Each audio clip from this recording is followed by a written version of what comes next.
you can look at the inner cities of any large city and the fatherless rate and all those things, all that data we always talk about. It seems obvious. Let me tell you something about data. We changed the education system in the 1930s in the United States of America. Prior to that, we taught kids how to think. Sure.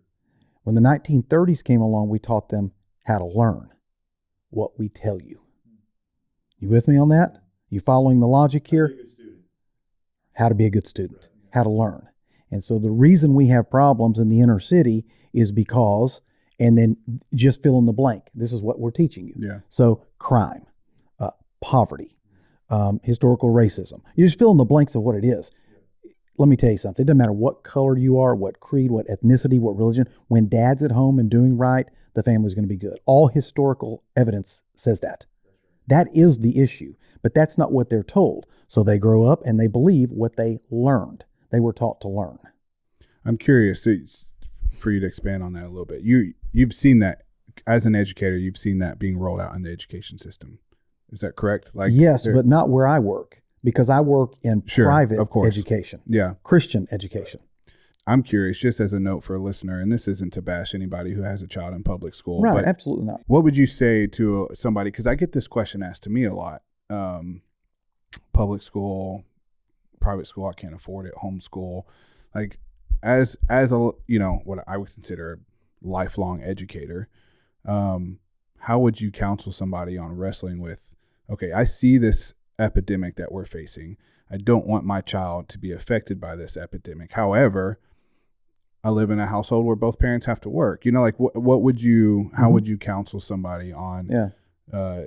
If they have to be in the public education system, what's the best way for them to navigate that? And then it's maybe some options for them outside of the public education system. Well, first thing you have to make sure that everybody understands it's the parent's job to educate their kid. It is not the local school district. It's not the state of Texas. And for sure, it's not Washington, D.C. It's the parent's job. That's who was entrusted with that child. Yeah. So I would say this. It would be very difficult for me to send my own kid to a large public school where there was not a conservative/Christian influence. There are a lot of great public schools, but they're mostly smaller. When you get above a certain population or in a certain urban area, you're going to have to deprogram your kid every single day or recognize that your child will not have Judeo-Christian ethics. You're going to have to deprogram them. I have seen a lot of good kids come out of large public schools because they have intentional Christian parents. But you better be working overtime and you better be super involved. It's interesting because there's a lot of small schools where the parents in the town determine who's on that school board. They are the school board. They determine the curriculum. Right. That's right. I have a someone I better not name here, but there's a person I know that I'm very close to. He and his wife live in a small rural Texas community. The school hired an English teacher, and in the middle of the first quarter, the superintendent walked in, pulled her out of class, and said, "You're fired," because the school board said these are the values of this community, and you're here to enforce it. So that's what I would say. Small schools, you have much more control than large schools. Homeschooling is actually not a bad option. It's not a bad option. Your kids can play sports in homeschool all over, where you couldn't in the past. But I would just say you have to be super involved and you have to be ready to deconstruct ideas that come into your kid's mind if they're in public school. I'm not saying all public schools are bad. There's a lot of conservative Christian public schools. Yeah. But you have to know that, That's as good. a parent. That's good.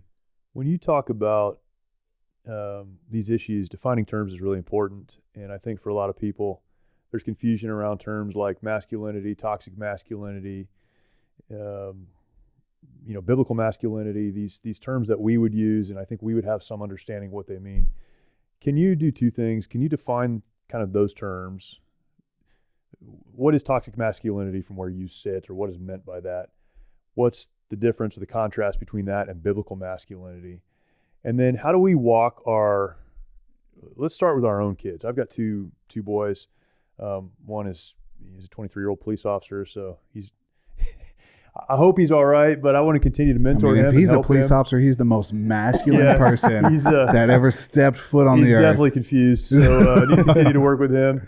But then I'll continue to mentor my son. But I have a 15-year-old football player actually who's coming up, and I want to help him. And so let's define the terms, and then how do we raise our own young men to have clarity around this understanding of manhood and be able to lead in a culture that's so kind of anti-biblical manhood? Yeah. Well, so first of all, there's actually no such thing as toxic masculinity. Right. It's just made up. Sure. It's, when you want to revolutionize a society, the first thing you do is hijack language. Mm-hmm. That's why I think it's so important to define terms. Yep. Yeah. Number one. So, but what is meant by it is we have let's call it what it is. It's an anti-Christian, anti-American traditional American values. It's an anti-revolution in the country. It's really a far left revolution, similar to what was created in 1917 in Russia, to be honest with you. But the bottom line is it is anti-American, anti-Bible. And you're a toxic male if you disagree with our main tenets. Mm-hmm. That's really what they mean. Right. When you disagree with us and you do traditional masculinity or Judeo-Christian ethics as your platform, you're toxic. That's how they define that. It's against the country and against the Bible. Mm-hmm. If someone were screaming outside of our doors right now about toxic masculinity, most of the time what they would believe that means is it's the kind of masculinity that is abusive to women and children. It's that over-the-top, hypersexualized masculinity. But you're saying it's something else. I am. I'm saying when you disagree with my revolutionary agenda, I'm going to label you. Right. And part of that labeling is toxic, misogynist, racist, intolerant. But the actual intention of the person who really believes in this idea of toxic masculinity, it's not to tear down a misogynist or a racist or anyone else. It's to label a strong person so that they can't have the same impact on the country and the same impact in terms of Christian values.